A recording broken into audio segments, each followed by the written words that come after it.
Buenas noches, esto es Zona Franca y yo soy Daniel Pacheco. Con la segunda votación más grande de la historia al Senado de Colombia, Antanas Mockus enfrentaba hasta hoy la posibilidad de no recibir la credencial para posesionarse como legislador. El caso de los supuestos impedimentos de Mockus para ejercer el cargo para el cual fue elegido por más de 500.000 de personas, como les decía, la segunda votación más alta en la historia para el Congreso, después de la de Álvaro Uribe, también en esta elección, que fue de 870.000 votos, abre una cantidad de debates interesantes sobre la ética pública, sobre los derechos políticos y uno menos interesante sobre esas tecnicidades que nos encantan a los colombianos del derecho electoral.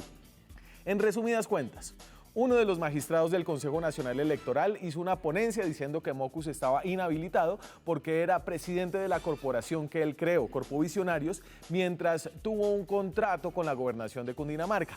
La defensa del exalcalde, hoy senador electo del Partido Verde, era que aunque sí era presidente, no había participado en la gestión de ningún contrato. Entonces, más allá de los detalles del caso, el hecho de que Antanas Mockus se quedara sin curul era potencialmente explosivo. Antanas Mockus, desde que fue rector de la Universidad Nacional, luego alcalde de Bogotá, luego candidato presidencial, forjó una imagen como un visionario de la ética pública. Los recursos públicos son sagrados, ese fue uno de los eslogans más famosos de Mockus. Por eso, una falla ética, un conflicto de intereses entre su ejercicio político y su ejercicio como presidente de Corpovisionarios parecía indicar una enorme y dolorosa contradicción entre sus acciones y la figura creada por él. El verlo inhabilitado para mucha gente sería como ver caer un ídolo. Aunque eso no pasó hoy en el Consejo Nacional Electoral, falta ver si su imagen pública, más allá de su credencial de senador, salieron o no igual de bien libradas. Aquí arranca Zona Franca.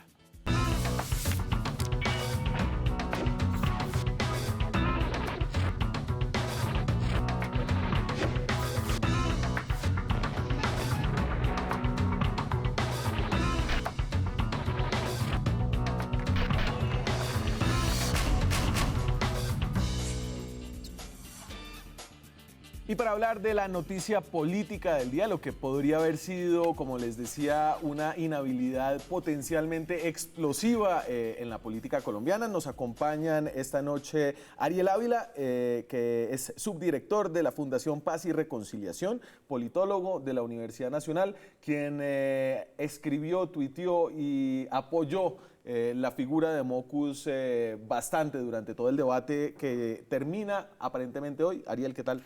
Daniel, muy amable por su invitación, muy buenas noches y siempre a la orden. Muchísimas gracias.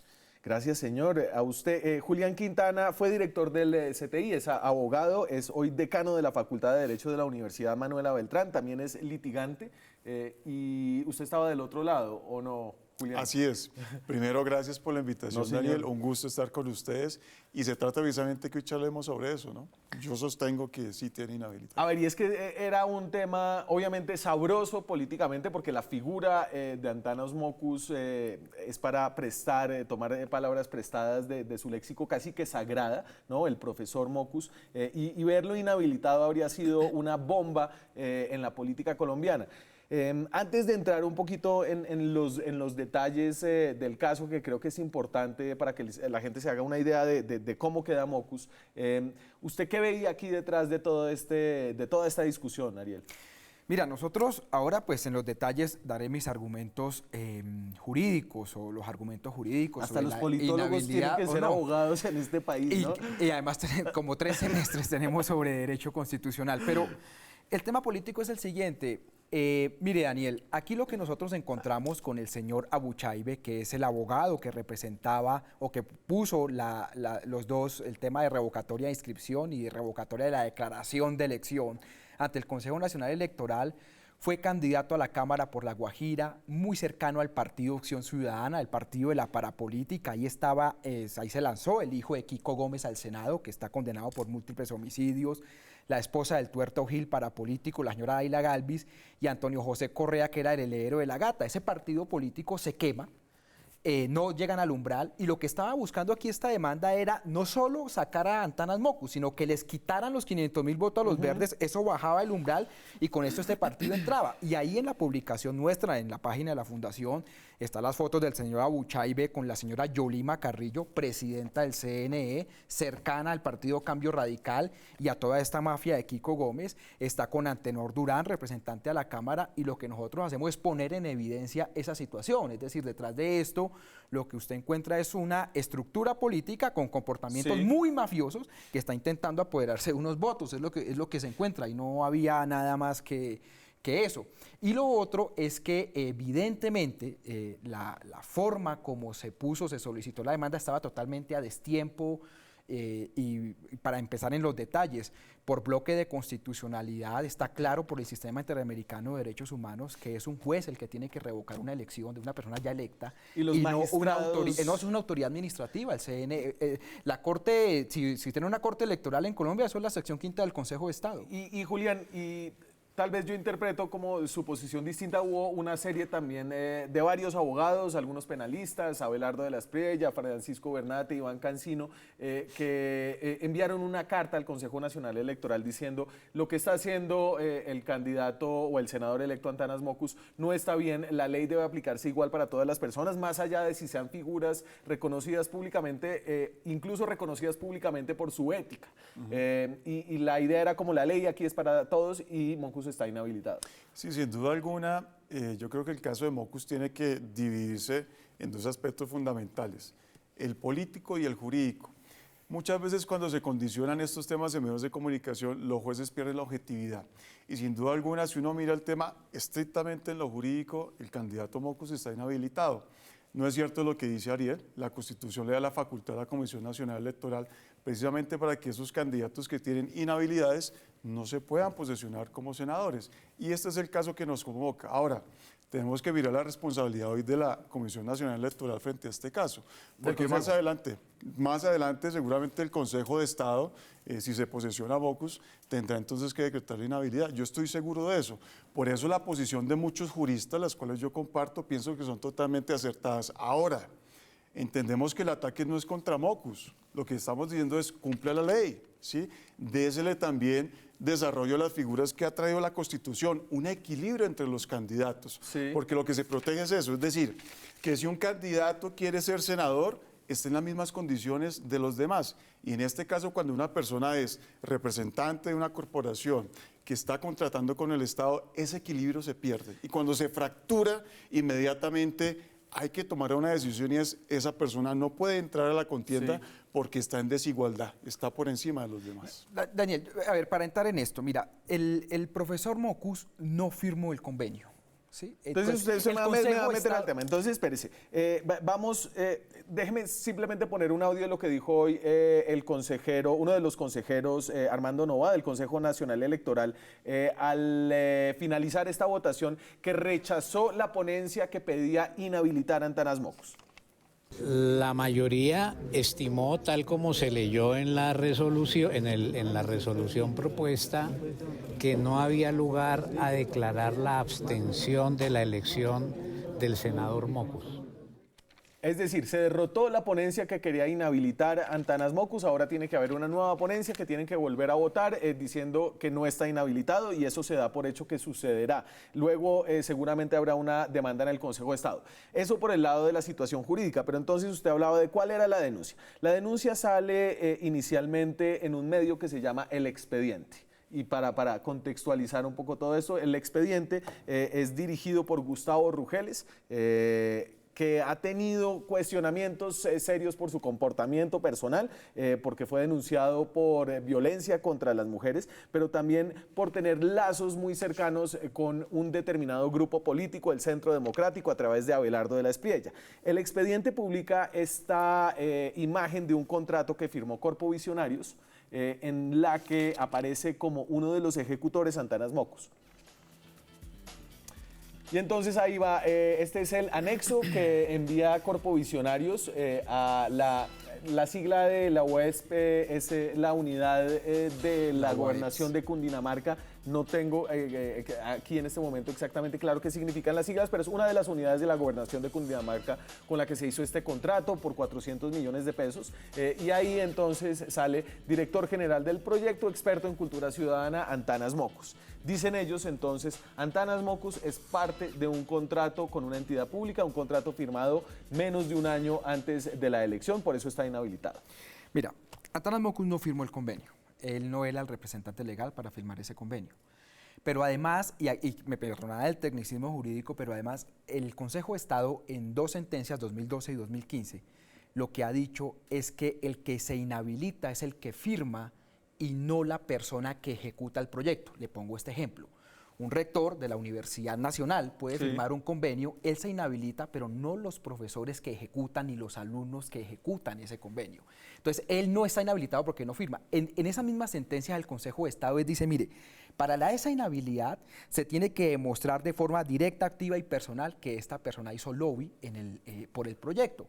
Y eso en el negocio del proyecto. Y eso es lo que pide la Procuraduría la semana pasada. Le dice al señor del Consejo de Estado, mire, esa sentencia está basada en supuestos y esa sentencia, muéstrame las pruebas de que efectivamente el señor con quién se reunió, cómo hizo lobby, etcétera, y cómo se benefició para su elección. Pero lo otro, el otro tema es que en temas de inhabilidades se tiene que aplicar una interpretación restringida sobre qué es o hasta dónde se llega en una inhabilidad. Y en este caso hay una duda razonable de que el señor Antanas Mockus, aunque está como ejecutor del convenio, no lo firmó y no hizo lobby para lo mismo. Entonces tiene que aplicar de forma restringida. Así que aquí, aunque esto parece un tecnicismo jurídico, lo que uno tampoco puede utilizar es la norma electoral para evitar que gente llegue al Congreso de la República. Eso no lo puede hacer el Consejo Nacional Electoral. Entonces evacuemos como el argumento jurídico y después vamos al argumento político, que creo que por tratarse del Consejo Nacional Electoral es pertinente, ya que sus magistrados son elegidos por los partidos políticos. Pero entonces, ¿usted qué dice, Juliana? Digamos, ¿cuál es el otro argumento, la otra cara? ¿A si Mockus estaba o no involucrado en la firma de este contrato o no? Yo creo que Ariel, y con todo el cariño que le tengo, está diciendo verdades parciales. Porque si uno analiza el artículo 179 de la Constitución, no habla solamente de esa inhabilidad. Y es que el tema de Mockus no es porque haya suscrito el contrato. El tema de Mockus es porque gestionó un negocio. Y es muy clara la Constitución cuando dice que está inhabilitada la persona que gestionó los negocios. Y si usted eso lo apareja también con lo que trae el artículo 265 de la Constitución, que habla sobre las funciones del Consejo Nacional Electoral, lo faculta para que una persona que esté en una inhabilidad no se pueda posesionar. Es que esa es la función. Así que, si el argumento se centra solamente en que Mockus fue el que no firmó, estamos equivocados desde el punto de vista de cuál es la causal que estamos eligiendo. La causal es porque Mockus participó en la gestión del negocio. Entonces, le voy a dar solamente 3 aspectos que en mi concepto es una gestión de negocios. Primero, el representante legal de la fundación. Eso es importante porque hay un interés. Segundo, estaba dentro de ese proyecto técnico que presenta la fundación, Mockus iba a ser el ejecutor del contrato. ¿Sí? Y tercero, pues era el presidente de la corporación, a pesar de que no firmó el convenio. Pero fíjense ustedes que de fondo lo que se evidencia es que hay un interés por parte de esta persona. Y cuando uno tiene un interés, pues obviamente está inhabilitado. O dígame, ¿quién va a decir que es el presidente de una fundación y no quiere tener un interés particular? Entonces fíjense que en el fondo sí hay una inhabilidad. Y mire, ojalá este programa lo vayan a retransmitir el día que el Consejo Nacional vaya a sacar la decisión o hacemos uno nuevo. Porque mire, yo estoy seguro que... 3 años, 3 años. Yo estoy seguro que el ataque no es contra el profesor Mockus, persona que admiro y pienso que tiene muchas cosas positivas que darle al país, pero es un mensaje indignante para la sociedad, para los colombianos, para los estudiantes de Derecho, para la judicatura, que una persona que esté inhabilitada acceda al Congreso. A ver, y entonces, Mockus, usted dice, Mockus es el presidente de Corpovisionarios y efectivamente uno entra, están los estatutos en la página de Corpovisionarios y ahí sale las funciones del presidente, pero aquí hay algo interesante y es que entre las funciones son sus funciones delegar con aprobación del Consejo Directivo, funciones al director ejecutivo y constituir apoderados para toda clase de gestiones cuando lo considere pertinente. Y dame ahí, por favor, el director. Entonces, si el presidente puede delegar, ¿qué puede hacer el director ejecutivo, que es Henry Murraín? Ahí viene. El director ejecutivo podrá llevar la representación legal de la corporación por delegación del presidente para efectos de tramitar asuntos de carácter administrativo, contractual y laboral. Y lo que dicen ellos es: esta delegación se hizo hace mucho tiempo. Antanas Mockus fue candidato a la presidencia en el año 2010, siendo presidente de Corpo Visionarios. Entonces esto no es nada nuevo, esto simplemente me lo están desenterrando ahora por algún interés específico. Mira, él no firmó el convenio, él comenzó a delegar desde el año 2006 y él era el director, el que fungía como representante legal de Corpo Visionarios. Pero lo claro acá, Daniel, es que yo quiero decir a la ciudadanía, mire, el señor no firmó un convenio, había delegado las funciones en el director de esto, pero además, mire la peligrosidad del argumento. Yo vuelvo y repito, un ejecutor no se inhabilita. El que se inhabilita es el que firma el convenio, pero no puede, sino muchos docentes en las universidades, digamos, muchos estudiantes estarían totalmente inhabilitados porque pues, la gente necesita trabajar y comer de algo. Entonces, yo lo que quiero decir, aquí no hay ninguna interpretación ni ningún proceso maniqueo. Es sencillo, el señor no firmó, no era representante legal. El señor ejecutó, pero el ejecutar no inhabilita. Y lo otro, y es el tema político que yo quería nombrar, sí, es el tema del CNE. O sea, perdóneme, el CNE para mí es una de las instituciones más corruptas que puede haber en este país, que están todos elegidos por partidos políticos. Pero le doy solo 3 ejemplos. La señora Yolima Carrillo, presidenta del CNE. La señora Yolima Carrillo, ella es cercana a Oneida Pinto. Su esposo fue secretario privado de Oneida Pinto, la estructura de Kiko Gómez, que fue electa con los votos de Cambio Radical. Le doy otro ejemplo. La señora Gloria Gómez, que es del Centro Democrático. El Congreso no la eligió. Ella fue y se posesionó en una notaría y el Congreso no votó por ella. O el señor Alexander Vega, que fue muy cercano a los ñoños. Ese es el Consejo Electoral. O sea, esos son los jueces. O sea, perdóneme, eso lo tiene que decidir el Consejo de Estado. Entonces, aquí yo veo una profunda... Y además, por Dios, el Consejo de Estado, por ejemplo, fue el que engavetó lo de Odebrecht, de Zuluaga y de Santos. Ni más ni menos. O sea, ya hay hasta gente presa y comprobada y engavetaron lo de Zuluaga y Santos, el tema del Consejo de Estado. Esa es la institución.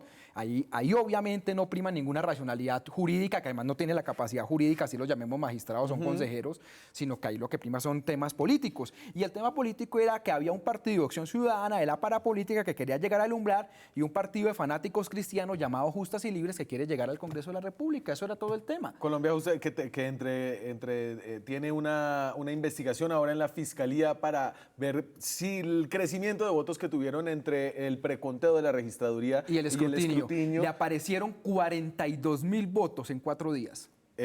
O sea, todavía no sabemos... Ellos dicen que se lo robaron y otros dicen que ellos robaron. Vamos a ver qué dice la Fiscalía. Pero bueno, entonces aquí el argumento es que estos no son jueces idóneos, que no son jueces del todo, que son representantes de partidos políticos que quieren hacerle daño al segundo hombre más votado del Congreso, que además, y tal vez este no es un dato sin importancia, que apoyó a el candidato Gustavo Petro en segunda vuelta. ¿Usted cree que puede haber algo de eso? ¿Que el Consejo Nacional Electoral posiblemente tiene algún interés político que va más allá de, digamos, solo el tema jurídico? Yo creo que no, y uno tiene que creer en las instituciones. Mire, es que el Consejo Nacional Electoral es un órgano político, precisamente, sí, exacto, y el juzgamiento es político. Ahora, que cada partido político tenga ideología, claro, y eso tiene que triunfar en la decisión diversa que se vaya a tomar de fondo. Es que lo natural es que haya debate. Ahora, que si utilicen argumentos externos a los magistrados para atacarlos es otra cosa. Pero uno puede pensar que porque un partido tiene relación con un candidato que ha cometido un error, entonces su decisión está viciada. Yo pienso que es irresponsable, porque también hay que respetar la decisión de estos magistrados. Creamos en las instituciones. Y mire, y yo tengo un argumento... La de hoy... Claro, hay que respetarlo, hay que respetar el Estado Social de Derecho. Ahora, si la ponencia se derrotó en derecho, pues hay que atacar las instituciones. Si hay otra proceder, por ejemplo, el Consejo... que más adelante tiene que analizar el tema de Mockus y lo puede sacar adelante y toma una decisión en derecho fabuloso. Pero yo creo que hay que apoyar las instituciones. En este sentido, es un órgano político y eso tenemos que tenerlo claro. Ahora, Ariel decía, y tú también decías algo sobre el tema de la delegación, sí, que el argumento era que como había delegado la función sí, a una persona, a un segundo, no sé, jefe, entonces que Mockus no tenía ninguna injerencia. Pues eso no es cierto. porque si uno ve las instituciones jurídicas de la delegación en derecho administrativo, cuando uno delega siempre conserva un deber inherente a su cargo y es la vigilancia y la supervisión de esa función. Es decir, que cuando a esa persona se le delega el deber, el señor Mockus, que era el presidente, ¿sí?, de la corporación, estaba vigilando y supervisando las funciones a quien le delegó la función. Es lo mismo que pasa, por ejemplo, con los fiscales delegados. El fiscal delega sus funciones, pero el fiscal no puede decir que si un fiscal cometió un error, él no tiene nada que ver, ¿sí?, porque es una responsabilidad inherente. Entonces, ese argumento que está tan trillado y que en la dogmática jurídica no existe una delegación que no tenga responsabilidades, porque si no ningún alcalde iría a la cárcel porque delegan la contratación a sus secretarios, pues es lo mismo en los particulares. Si delega un deber, él conserva la supervisión, y más cuando es una función pública, porque recuerden ustedes que está contratando con el Estado. Entonces, eso no es cierto desde el punto de vista jurídico. La delegación compromete a Mockus directamente, así él no haya hecho el tema de la representación o haya firmado el contrato. Yo quiero espera, solo una para generar el debate. Mira, sobre el primer asunto, yo soy un ciudadano que pago impuestos, yo soy un ciudadano que respeto el Estado, pero como pago impuestos yo tengo derecho a criticar las instituciones. No puede ser, que eso fue lo que me pasó a mí cuando denuncié las manipulaciones de los formularios C14, que uno que quiere que fortalezca la democracia y que denuncia fraudes electorales, entonces uno termina siendo el malo. Y el que dice bajo el argumento, protejamos las instituciones, él nos quiere volver como Venezuela y compararnos con el mismo sistema electoral, los que protegen la corrupción, entonces son los demócratas. No, perdóneme, ese no es el argumento. O sea, quedó comprobado, por ejemplo, que el señor registrador cometió un montón de errores en el proceso de las elecciones y se comprobó, la investigación de Justas y Libres lo demuestra, que estoy comprobando que el Consejo Nacional Electoral son magistrados elegidos políticamente que engavetaron el caso de Odebrecht, que se reúnen con abogados y que hay fotos de ese abogado Abuchaibe con la señora Yolima Carrillo. Eso a mí no me hace que crítico de la democracia, ni que crítico del Estado Social de Derecho, ni me hace populista de izquierda ni dictador. No, lo que estoy diciendo es, esos señores a mí me tienen que responder. Y esos señores, esos partidos políticos que los eligieron, fueron los que hundieron la reforma política, porque este es un país que en pleno siglo XXI no tiene una corte electoral. Ese es el porque la no sección quinta del Consejo de Estado, supuestamente. Pero eso no es una corte electoral, es una sección quinta de un Consejo de Estado. Entonces, aquí lo que yo sí llamo es, claro que tenemos derecho a cuestionar nuestras instituciones, porque esos magistrados, la señora Yolima Carrillo, amiga de Kiko Gómez y Oneida Pinto, un departamento donde se han muerto más de 5.000 niños por hambre y sed, esos mismos que han gobernado, ganan sueldo de los impuestos míos, de los suyos y de todas las personas que están acá. Entonces, claro que tenemos derecho a criticarlos. Pero el otro tema... Pero y nos queda. Me voy a la pausa. Hoy estamos hablando de un cuestionamiento a unas instituciones, incluyendo la de Antanas Mockus. Se salva por ahora su curul en el Senado. Volvemos en minutos. Seguimos en Zona Franca. Esta noche la noticia política es que se salva la curul, por ahora, de Antanas Mockus del Partido Verde, quien con más de 500.000 votos fue el segundo mayor elector de la historia del Senado de Colombia, después de la más histórica votación de 870.000 votos de Álvaro Uribe. Gracias a Antanas Mockus, en parte, fue que el Partido Verde obtuvo cerca de 10 curules. Todavía no sabemos si son 10 o 9, según lo que pase con Colombia Justas Libres. Ahí perdería una curul por los cambios en la cifra repartidora, la complejidad de la política. Esta es la inhabilidad de la que acusaban al profesor Mockus. Esto es el artículo, ya les digo, de la Constitución. 179. 179 de la Constitución. Sí, señor. Entonces, no podrán ser congresistas y tiene varias secciones. Esta es la tercera, por la cual se había demandado la elección de Mockus. Quienes hayan intervenido en gestión de negocios ante entidades públicas o en la celebración de contratos con ellas en interés propio o en el de terceros, o que hayan sido representantes legales de entidades que administren tributos o contribuciones para fiscales dentro de los 6 meses anteriores a la fecha de la elección. El contrato con la gobernación de Cundinamarca era en efecto se había ejecutado menos de 6 meses antes de la elección del 13 de mayo. 11 de marzo. 11 de marzo, ya se me confundieron todas. 11 de marzo, cuando Mockus saca esta votación enorme. Entonces, aquí usted decía que el fondo de esto es que esta inhabilidad se pone para que haya una igualdad entre los candidatos. ¿Y cuál es la argumentación detrás de eso? Es decir, si yo contrato con el Estado, ¿por qué se presume que yo tengo alguna ventaja frente a mis otros contrincantes? Lo que ha hecho la jurisprudencia es que cuando una persona contrata con el Estado, tiene un protagonismo más visible en la sociedad. Es decir, que si el profesor Antanas Mockus hace parte de un contrato, eso quiere decir que tiene un papel protagónico en ese gobierno. Y como el gobierno sale todos los días en medio de comunicación, entonces se puede pensar que puede tener algún vínculo cercano o que le pueden estar ayudando. Entonces, quita el equilibrio. ¿Sí? Eso lo ha dicho la jurisprudencia, es clarísimo. Entonces, en el fondo, la esencia de esta inhabilidad es que se pierde la igualdad entre los candidatos. Y cuando un candidato tiene un contrato con el Estado, está por encima, entonces puede influenciar a otros, puede tener contratistas, puede también tener algunas gestiones, etcétera. Y eso frente a un candidato que no tiene un contrato, claro que desequilibra las condiciones. Por eso es sagrada esta inhabilidad. No por el hecho de no haber firmado, sino por el hecho de gestionar negocios con el Estado. Y Ariel, Pero no, entonces, pero es déjeme, que- yo lo saco del tema político y del tema jurídico. Bueno. Y hablemos del tema ético. ¿A usted le parece que es decir, haber sido presidente más allá de que no tuviera la representación legal, más allá de que no hubiera gestionado este negocio, más allá de los tecnicismos jurídicos, ¿usted le parece que alguien que ha puesto una barra tan alta para la ética en el sector público actuó de manera correcta en este caso? Mira, Daniel, es que ahora he hecho carrera. A mí, por ejemplo, todos los días en Twitter me dicen, usted es del cartel de la Paloma, el Mermelado de la Paz. Yo no tengo un solo contrato con el Estado y eso me lo han restregado 3 años, aunque no es cierto, y espero que ahora que llegue Duque saque todos los supuestos contratos que yo tengo.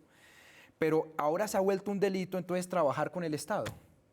No, es que si Corpovisionarios es una institución, firma un convenio con la gobernación o firma un contrato, en este caso fue un convenio, o puede firmar un contrato y cumple con los requisitos, tienen derecho a hacerlo. O es que la gente no tiene derecho a trabajar. Los congresistas viven también del Estado y no lo llaman el mermelados. O sea, es decir, aquí, o sea, yo creo que aquí estamos llegando en un punto entonces que cualquiera que trabaje, entonces también es antiético. A mí me parece un argumento complicado.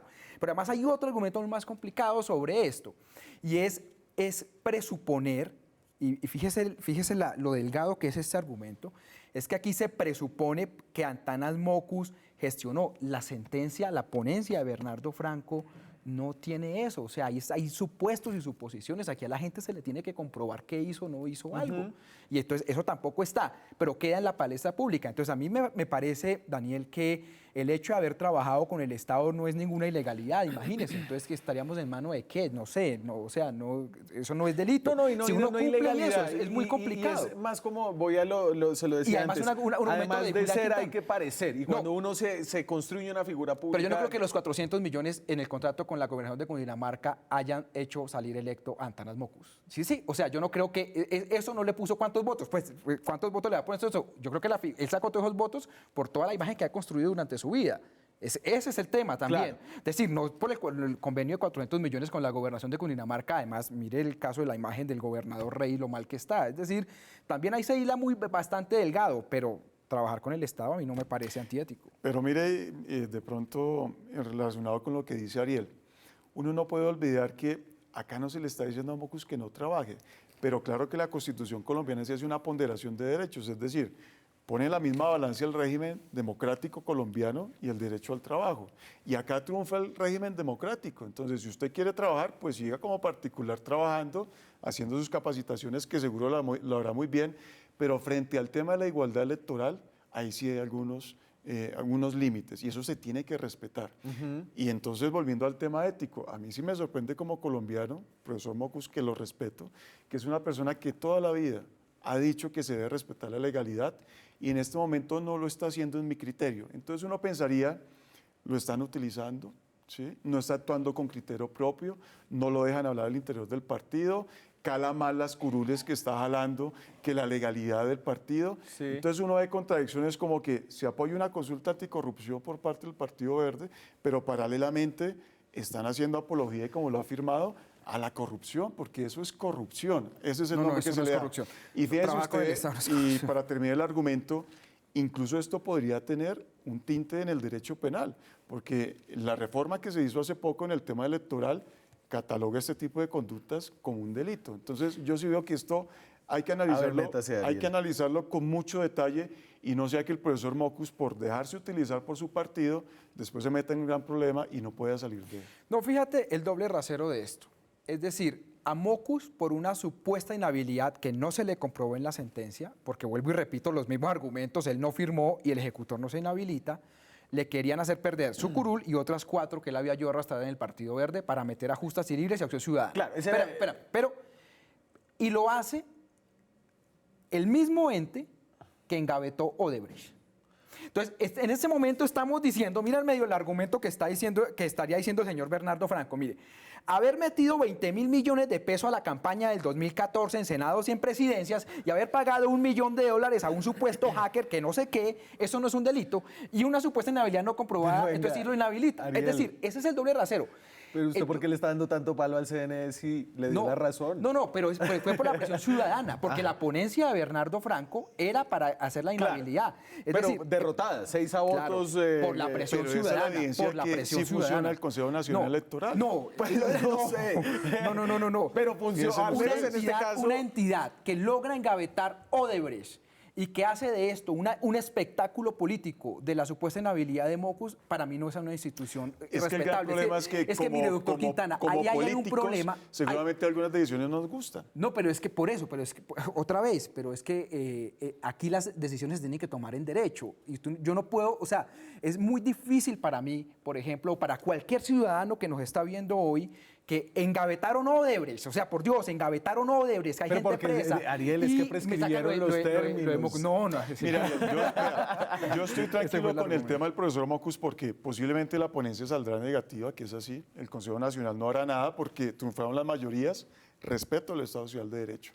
Pero sé que con el Consejo Nacional Electoral. No, con ¿El Consejo de el Estado? Consejo de Estado seguramente tomará una decisión en derecho, ¿sí? Y argumentará y se sentará y no tendrá tantas presiones políticas y seguramente va a estar inhabilitado. Pero Juliana, a propósito del Consejo de Estado, y yo saco esto de una argumentación que hizo el abogado Rodrigo Uprimi, que trabaja en De Justicia, es profesor de la Universidad Nacional, defendiendo a Antanas Mockus, y trae a cuento esta sentencia del Consejo de Estado de un caso de también, entiendo que era una representante a la Cámara que había firmado un contrato, y esto es lo que dice el Consejo de Estado en ese caso. La ejecución y liquidación de contratos estatales no se tornan o configuran en inhabilidad por intervención en la gestión de negocios, precisamente porque el fin de la negociación era que el contrato ya se obtuvo. Es decir, como el contrato ya se negoció, el que firma no es precisamente, no debe ser inhabilitado por firmar, sino por haber negociado. Y lo que se tiene que demostrar es que él estuvo en la negociación de ese contrato más que en la firma. Claro. Y Pero sin mira, duda ahí alguna- espérenme, Julia, para que responda. Ahí está mi argumento. Inhabilita es la firma, no la ejecución. Y ahí está claro la sentencia del Consejo de Estado. Si usted ejecutó, usted no se inhabilita. No, bueno, Pero ahí sí, lo que dice es perdóneme, ni perdóneme. siquiera la firma, o sea, la negociación, porque es, y usted eso no decía está comprobado en la que es sentencia. muy taxativa la Está inhabilidad lógico, porque claro. los derechos políticos son muy importantes, entonces solo deben ser restringidos cuando haya una muestra muy clara de que quien participó fue en la negociación. O sea, usted puede firmar el contrato, pero si lo negoció alguien más, usted podría no estar inhabilitado. Si yo fui el que patinó el contrato, hablé con la gobernación, dije, vengan, denos este contrato, somos corpovisionarios, somos una berraquera, y se lo dan a Mockus para que lo firme, que no sucedió. Incluso en ese caso, el Consejo de Estado, en los precedentes que ha tenido, ha dicho, no importa que él haya firmado. No, Bueno, decir lo primero que uno no puede es contextualizar las decisiones de las autoridades y sobre todo del Consejo de Estado. Cada caso en particular es totalmente diferente. Y el mismo argumento que utiliza el profesor Antanas Mockus o su equipo de apoyo en decir que él delegó, ese mismo argumento nos da la razón a nosotros. Es decir, cuando uno delega, lo que hace es supervisar lo que está haciendo la persona que se le ha delegado esa función. Es decir, que el profesor Antanas Mockus supervisó la firma de esos contratos. Entonces no se puede decir que él no intervino. Claro que intervino, porque entonces, dígame usted, ¿es un títere el profesor Antanas Mockus en su corporación como presidente? ¿Qué presidente no se preocupa por lo que firman sus subalternos? Entonces, si contextualizamos esto en lo que dice la Corte, lo que dice el Consejo, pues, oye, nos están dando la razón, no es cierto, Pero- porque hay cada caso es es un decir, mundo diferente. usted usa la figura de títere y como va a ser una figura tan utilizada dentro de los próximos años, creo que es importante que se utilice democráticamente. Si sí era un títere, efectivamente no está inhabilitado. No, si es un títere... Porque no estuvo en la negociación. Si tiene un títere, quiere decir que sigue teniendo sus responsabilidades. La frase que yo utilizo es para advertir que el hecho de que no haya firmado no le quita la responsabilidad de supervisión y vigilancia frente a las actuaciones de esos terceros. Por eso es importante mirar desde el punto de vista jurídico cuáles son las obligaciones de Mockus como representante y presidente de la corporación. Sí. Y no solamente eso, también estaba en la ejecución. Entonces, cuando uno mira que hay un interés por parte del presidente de que se firme ese convenio, ¿cómo decir que no hay una intervención en negocios? Mira, es clara la sentencia, cada caso se revisa, estamos de acuerdo, cada caso es particular, pero es clara la sentencia que la ejecución no inhabilita. Pero el argumento aquí de fondo es que a las personas se les tiene que comprobar. Pero, a ver, dígame, ¿con quién se reunió Mockus? Porque restringir los derechos políticos es una cosa muy grave. Dígame, a ver, mire, se reunió en la cafetería de Lomas, y no sé si allá hay Oma o Juan Valdés, y se reunieron con fulanito de tal para gestionar, para hacer lobby. Es decir, eso lo tienen que comprobar. Uno no puede partir de supuestos, mano. Es que no son aquí hay 500.000 personas. Mire, aquí hay 500.000 personas que votaron. No, y a la gente hay que respetarle su voto. Y lo estamos respetando, pero y el tema es que tienen que comprobar. millones de colombianos dígame, ¿con quién se reunió? ¿A qué hora se reunió? ¿Cómo lo hizo? Una cosa, Ariel, mire. Uno no puede pensar entonces que por el hecho de que Mockus tenga una alta votación, entonces tiene que pasar por encima de la ley. Pero entonces usted decía, porque usted presume que porque él era presidente, entonces él tenía una función de supervisión. Pero si hay que comprobar... Es que no hay pruebas. Mira, Ariel, en el tema probatorio también hay pruebas indiciarias. Y el hecho de que Mockus sea el presidente de la corporación y el representante legal de la corporación y también que haya participado en la ejecución, eso es una prueba indiciaria con la cual se puede fallar en derecho, porque si no, entonces, ¿cómo se fallan los casos de corrupción? Hay una línea ¿Quién va a decir, sí, es que yo estuve testigo cuando le dieron el dinero al contratista? Me tengo que ir a la pausa. Okay. Me tengo que ir a la pausa. Derecho a réplica ahorita. Volvemos con su derecho a réplica, todavía nos queda programa, ya regresamos. Seguimos en Zona Franca hablando del caso de Antanas Mockus. Hoy fue derrotada la ponencia en el Consejo Nacional Electoral que quería inhabilitarlo para asumir su curul de senador. Es decir, Mockus va al Senado. Esa es la decisión de hoy. Usted quería un derecho a réplica después de que... Es cierto que cada caso se mira de forma particular, pero también es cierto que hay una línea jurisprudencial en este tema del Consejo de Estado. Claramente la cita que usted hace de la sentencia del año 2015 que pone el profesor Uprimi sobre que la ejecución no inhabilita, ahí mismo en esa sentencia se dice que la persona tiene que demostrarse que la persona participó directa, activa y personalmente en la gestión de esos recursos. Sí. Y eso no está demostrado. O sea, otra vez, no está demostrado. Claro, él dice, no, hay unos indicios probatorios, usted con indicios, usted también podría generar una sentencia. En este caso yo creo que no, porque es que se ponen tres condiciones: activa, personal y de forma directa. Y eso no quedó demostrado con el caso del profesor Antanas Mockus. Y hay que tener en cuenta también lo siguiente, y es que en este caso, digamos, una democracia en general, ¿en qué se basa? Se basa como en tres grandes pilares: el derecho a la vida, la protección y la seguridad, la protección de los bienes privados y el derecho a elegir y ser elegidos. Eso se basa la democracia. Y eso era lo que en ese momento se estaba cuestionando. Es decir, aquí a un pilar dice, no, aquí tengo un indicio y por un indicio, tome, lo jodo. Hablemos un poquito de la política detrás de esto y de más allá de esta decisión que habilita presuntamente, porque después el Consejo Nacional Electoral tiene que aprobar la ponencia, en fin. Pero bueno, se cayó el argumento de la inhabilidad. ¿Usted cómo ve que sale políticamente Mockus de esta discusión? Yo creo que el Consejo se demorará un tiempito tomar una decisión, pero creo que esto, frente a la legitimidad que va a tener Mockus en el Congreso, le va a calar bastante, porque va a tener una decisión que se debió tomar en derecho y no se hizo. Así que muchos de los argumentos que van a tener en el Congreso para atacar al profesor Mockus es eso, que es alguien que legítimamente está ocupando un cargo. A mí eso me preocupa mucho porque cuestiona la transparencia del profesor. Una persona que siempre se ha destacado por su legalidad, ¿sí? Por su tolerancia cero frente a la corrupción, pues entonces va a permitir que se abra un discurso en el Congreso diciendo, usted está acá, recuerde, con una inhabilidad, profesor. Y eso yo creo que le va a desinflar mucho los argumentos frente a los proyectos que pueda apoyar el partido. No, yo creo que aquí se hizo un daño muy grande, se hizo un daño al profesor Mockus como persona, se hizo un daño muy grande a la consulta anticorrupción y se hizo un daño muy grande al Partido Verde.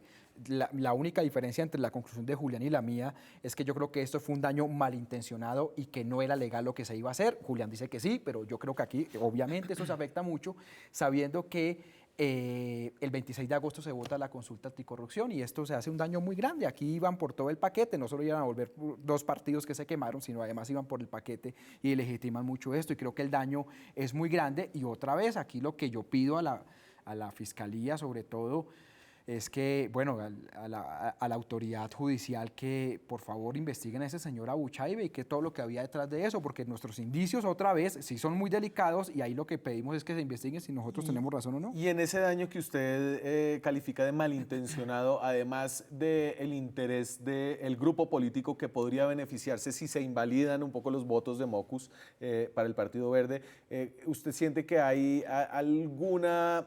Es decir, ¿esto tiene que ver con la decisión de Mockus de apoyar a Gustavo Petro en segunda vuelta? No sé si lo tiene que ver con eso o no. Yo lo vinculo más a una fuerza política porque el resultado de esto, Daniel, es que el 11 de marzo mucha gente salió a votar en contra de la corrupción. Mucha gente estaba cansada de la corrupción. Se quemaron algunos caciques que era imposible que se quemaran, como Acción Ciudadana. Todo el mundo daba por hecho que pasaban.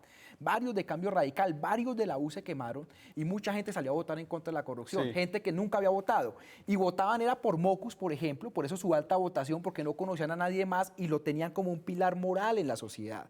Entonces, lo que se daña es ese voto de opinión, ese voto en la confianza anticorrupción. Lo que se combate es eso, para favorecer el resto, porque vuelvo y repito, este mismo Consejo Electoral es en que gaveta Odebrecht e intenta invalidar este voto. El que hoy habilita, el que hoy habilita, pero dele algo, Ariel. No, hombre, es una institución de esas es muy difícil darle algo. Pero pues hoy decide como piensa usted que debía haber decidido. La presión ciudadana, que es diferente. Me tengo que ir a la pausa, volvemos con conclusiones y les quería preguntar sobre otro de los temas grandes del momento. Cuando regresemos, el tema de los asesinatos de líderes sociales, el regreso de las grandes masacres en Colombia. Ya regresamos. Seguimos en Zona Franca, además de la noticia política del día, la habilidad aparente del senador Antanas Mockus para ocupar su cargo. Tenemos noticias difíciles por el lado de los líderes sociales. Más asesinatos en distintas zonas del país, en Atlántico, tenemos asesinatos, también una masacre en Argelia, pero yo quería poner esta grabación que la profesora Dayaneris Ballestas del municipio de São Paulo, en el departamento de Bolívar, recibió. Esta es la amenaza que recibe ella. Señor Carlos Mario, quiero que me diga una cosa. De acuerdo a su expresión, lo sentiría como una amenaza, ¿sí? Y no entiendo por qué. No estamos amenazando, simplemente estamos advirtiendo que le vamos a dar un comunicado, que lo escuche con mucha atención y lo maneje con absoluta reserva, ¿me entendió?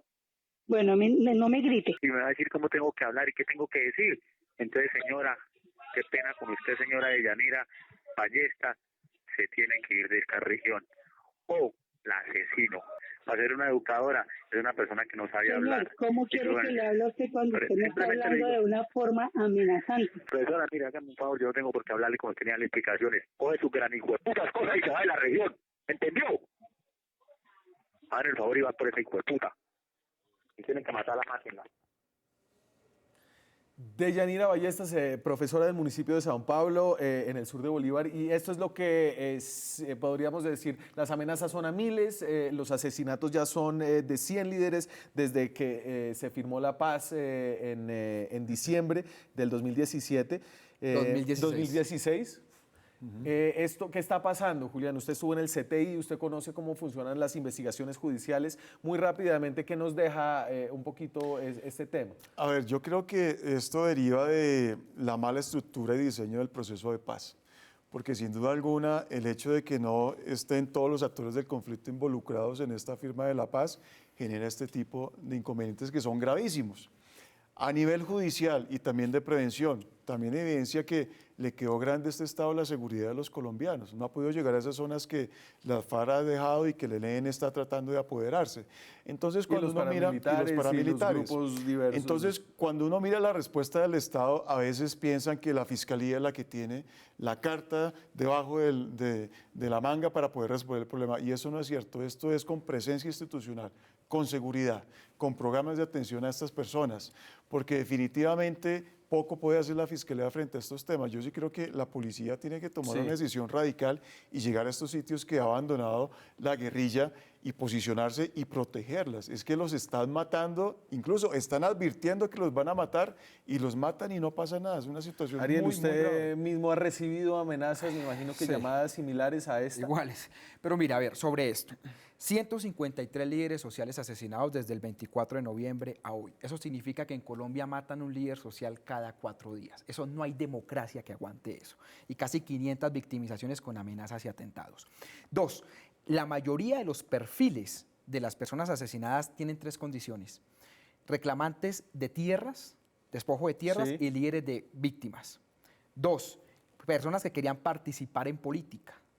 Y 3, líderes comunales o comunitarios, como esta profesora, que se hacen visibles y denuncian economías ilegales o reclutamiento de muchachos, etcétera, como el caso de Tumaco, y los están matando. ¿Qué ha dicho? O sea, es decir, aquí hay una gente que con el proceso de paz, en esto es lo que no coincido con Julián, coincido en que el Estado no ha hecho presencia, ya hablo de eso, pero lo que no coincido es que esto es por mal hecho el proceso de paz. No, es que el proceso de paz abrió una democracia. Y hay gente que no quiere y que está matando a estos líderes sociales. ¿Cuál es el problema? Que el ministro de Defensa y la Fiscalía dicen, no, es que, como dijo el ministro de Defensa, esto es un lío de faldas y que no saben tomar licor. No. Aquí lo que nosotros en ese momento tenemos es que hay perfiles muy claros de los líderes Sí. que están asesinando y es que se investigue y se capture no solo los autores materiales, sino los autores intelectuales, que eso es lo que no nos han dicho. Y lo tercero, el gran problema con todo esto, Daniel, es que nosotros no hemos logrado llevar el Estado a esas regiones, como dice Julián. Entonces, hoy en día, mucha de esa población está totalmente desprotegida. Y el Estado, por ejemplo, no tenemos jueces, no tenemos inspectores de policía, no tenemos policía. Lo que pasa en Argelia, estuve hace unos días, hace unas semanas en Sinaí, allá en Argelia, Cauca, y allá no hay nada. O sea, allá la comunidad se autorregula o llegan bandidos a regular. Usted no encuentra un policía ni un inspector de policía. El tema es construir Estado. Pero aquí lo que nosotros necesitamos es parar. O sea, yo le digo a la ciudadanía, mire esta cifra tan terrible. Cada 4 días asesinan un líder o una lideresa social en Colombia. Y el reto para el nuevo gobierno es enorme. Claro, ocupar esos espacios. Pero mira, Ariel, ¿Usted una cuánto cosa... tiempo le da? Yo me imagino que entrará un año de espejo retrovisor. Esto fue lo que nos dejó el acuerdo. ¿Cuánto le da al nuevo gobierno un poco para empezar a darle la vuelta a esto? Yo creo que el presidente electo Duque ya tiene un plan. ¿Sí? Él no va a llegar a improvisar al gobierno. Es decir, que desde el primer día de su mandato seguramente ya tiene un plan de seguridad para llegar a estos sitios. Y sin duda alguna es devolverle la moral a la policía, al Ejército Nacional, Sí. darle herramientas Dele y un eso tiempito. hay más recursos. Yo hay que esperar un año, 2 años. No, yo creo que en los 3 primeros meses ya está tomando medidas Señor, frente a esto. usted le da un plazo hasta que... No, yo espero que él tome acciones muy rápidas y yo creo que el Centro Democrático está cometiendo un error muy grande y es que todos los males se lo van a achacar al proceso de paz y no está el tema de los cultivos de coca además, que es una cosa que tiene que ver con el mercado, se lo pero achacan a eso- eso. Entonces un poco tengan mucho cuidado con esto. Porque lo que no puede ser es que terminemos con la teoría de que estar en guerra era mejor que estar en paz, vía en que como no podemos solucionar nada, vía el ejemplo Peñalosa, Sí. entonces todo le echaba la culpa a Me Petro, voy. aquí le va a echar todo la culpa a Santos. Esperamos, ellos dicen que van a tener medidas, que esto sí lo van a poner, yo espero ver eso rápidamente. Señores, muchas gracias. Muchas gracias, Me Daniel. tengo que ir. Muchas gracias a ustedes. Nos vemos mañana con más periodismo, con más debate, con más opinión. Chao.